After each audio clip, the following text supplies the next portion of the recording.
First வந்து நம்ம soya chunks balls மாதிரி பண்ண போகிறேன். ஸோ கிட்டத்தட்ட ஒரு சோயா சங்க்ஸ் கோலா உருண்டை தான் பண்ண போகிறேன்.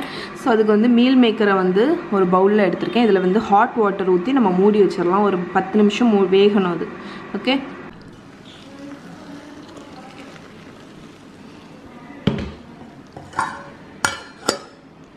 நம்ம மீல் மேக்கர் வந்து 10 நிமிஷம் நல்ல தண்ணியிலே சூடு தண்ணியிலே இருந்துச்சு. அது எல்லாத்தையும் புழிஞ்சு இந்த பவுலில் போட்டுட்ருக்கேன். ஸோ சுத்தமாக தண்ணியே இருக்கக்கூடாது, நல்லா புழிஞ்சிருங்க.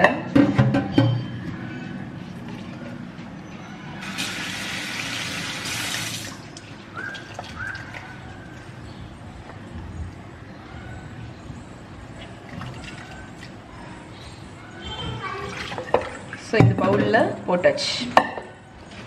ஸோ இப்போ நம்மளோட கோலா உருண்டைக்கு அரைச்சிருவோம். ஸோ ஃபஸ்ட்டு கொஞ்சம் கொத்தமல்லி கீரை, ஒரு பச்சை மிளகா, கருவேப்பிலை, அதுக்கப்புறம் சோம்பு, நல்ல மிளகா, அதுக்கப்புறம் பொட்டுக்கடலை. ஓகே, ஸோ ஒரு 1/2 கப் போல் பொட்டுக்கடலை. 1 கப் சோயா சங்க்ஸுக்கு நான் இந்த அளவு சொல்கிறேன். 1/2 கப் அளவுக்கு பொட்டுக்கடலை, அதுக்கப்புறம் 1 டேபிள் ஸ்பூன் இஞ்சி பூண்டு பேஸ்ட்டு. ஸோ நீங்கள் வந்து பிளெயின் இஞ்சி வச்சுருக்கீங்க அப்படின்னா ஒரு துண்டு இஞ்சியும் ஒரு 4 பூண்டும் போட்டுக்கோங்க. ஸோ இதை வந்து மிக்சியில் அரைச்சிட்டு எடுத்துகிட்டு வந்துடுறேன். ஸோ நம்ம நல்லா கிரைண்ட் பண்ணியாச்சு. ஸோ இப்போ இதில் இன்னும் ஒன்று என்னென்னு பார்த்தீங்கன்னா, வெங்காயம், ஒரு கை வெங்காயம் வந்து நான் கட் பண்ணி வச்சுருக்கேன் பொடிசாக. இதை போட்டுட்டு லைட்டாக ஒரு பல்ஸ் விட்டு எடுத்துக்கோங்க. அரைச்சிடக்கூடாது, ஒரு பல்ஸ் மட்டும் விட்டு எடுத்துகிட்டு வந்துடுங்க. ஸோ இப்போ இதை வந்து ஒரு பவுலில், ஸோ இப்போ அரைச்சாச்சு. இதை அரைச்சதை ஒரு பவுலில் போட்டுருங்க. ஸோ இப்போ இதையே மிக்ஸி ஜாரில் நம்ம மீல் மேக்கர் குக் பண்ணி வச்சுருக்கோம்ல, அதை ஆட் பண்ணிடுங்க. அதை ஆட் பண்ணி அரைச்சி எடுத்துகிட்டு வந்துடுறேன். இது ஸ்மூத்தாக அரைச்சி எடுத்துருங்க. ஓகே, ஸோ நம்ம லாஸ்ட் பேட்ச் மீல் மேக்கரையும் நான் அரைச்சாச்சு.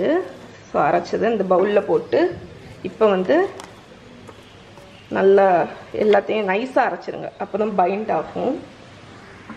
ஸோ இப்போ வந்து இதில் தேவைக்கு தக்கன சால்ட் ஆட் பண்ணிக்கோங்க.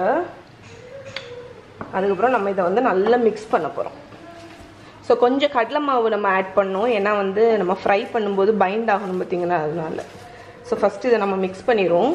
எல்லாம் கம்பைன் ஆனதுக்கப்புறம் நம்ம கடலை மாவு ஆட் பண்ணலாம். ஸோ இப்போ நம்மளோட இந்த மிக்சரில் கொஞ்சமாக கடலை மாவு போட்டுக்கோங்க, ஒரு 2-3 ஸ்பூன். ஓகே, ஸோ போட்டு நல்லா மிக்ஸ் பண்ணி விட்டுருங்க. ஸோ இது நல்லா பைண்ட் ஆகி வரணும். ஓகே, உங்களுக்கு இதில் வேணும் அப்படின்னா நான் ஒரு பச்சை மிளகா தான் போட்டேன், ஏன்னா குட்டி ஸ்டாப் பண்ணுங்கிறதுனால. நீங்கள் வந்து ஒரு எவ்வளோ காரம் உங்கள் காரம் ஸ்பைஸியாக வேணும்னு நினச்சிங்கன்னா 2-3 பச்சை மிளகா கூட போடலாம். ஸோ இது பாருங்கள், கிட்டத்தட்ட மட்டன் கோலா உருண்டை இருக்குல்ல, அது மாதிரி வந்துடுச்சு. ஓகே, அவ்வளோதான், நம்ம மிக்ஸ்சர் பைண்ட் ஆகிடுச்சு. ஸோ இப்போ இதை வந்து எடுத்து இப்படி ரோல் பண்ணி நம்ம ஃப்ரை பண்ண வேண்டியதுதான். ஓகே, ஸோ கோலா உருண்டை மாதிரியே இருக்கும் கிட்டத்தட்ட. ஓகே, ஸோ நம்ம கோலா உருண்டை எல்லாத்தையும் சின்ன சின்ன பால்ஸாக ரோல் பண்ணியாச்சு. ஸோ எவ்வளோ வேணுமோ அவ்வளோ ஃப்ரை பண்ணுங்கள், மிச்சத்தை ஃப்ரிட்ஜில் வச்சுக்கோங்க, எப்போ தேவையோ ஃப்ரை பண்ணிக்கலாம். ஸோ நம்ம ஆயில் வந்து மீடியம் ஹீட்டில் வச்சுக்கோங்க, ரொம்ப ஹாட்டாக இருக்க வேண்டாம். ஸோ எல்லாமே குக் ஆனது தான், பட் கொஞ்சம் நின்று வேகணும், அதனால. ஸோ இப்போ நம்ம ரோல் பண்ணி வச்சுருக்கிற பால்ஸை ஒன்று ஒன்றா ஆட் பண்ணிடலாம்.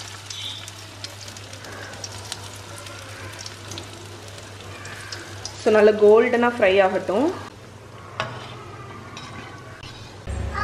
ஓகே ஃப்ரெண்ட்ஸ், ஸோ இங்கே பாருங்கள், இந்த வரேன்டா சொல்லும். ஸோ இப்போ வந்து நல்ல ஓச்சோ அப்படியா, நான் வரேன்டா. ஸோ இப்போ வந்து கோலா உருண்டை நல்ல கிறிஸ்பியாக ஃப்ரை ஆயாச்சு. ஸோ அதை வந்து ஒரு டிஷ்யூ பேப்பரில் போட்டுருலாம். ஓகே, ஓகே ஃப்ரெண்ட்ஸ், ஸோ நம்மளோட கோலா உருண்டை எவ்வளோ சூப்பராக கிறிஸ்பியாக ரெடி ஆகிடுச்சு பாருங்கள். இதை ஒன்று பிச்சு காணிக்கிறேன். ஸோ எக்ஸாக்ட்லி மட்டன் கோலா உருண்டை மாதிரியே தான் இருக்கும். ஓகே, ஸோ எக்ஸாக்ட்லி மட்டன் கோலா உருண்டை மாதிரியே தான் இருக்கும். ஸோ கண்டிப்பாக அதை ட்ரை பண்ணி பாருங்கள், ஒரு குயிக்கான ஸ்நாக்கும் கூட.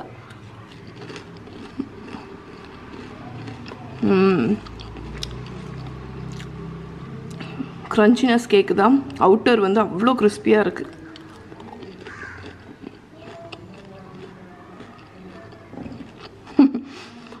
ஓகே ஸோ கண்டிப்பாக அதை ட்ரை பண்ணி பாருங்கள்.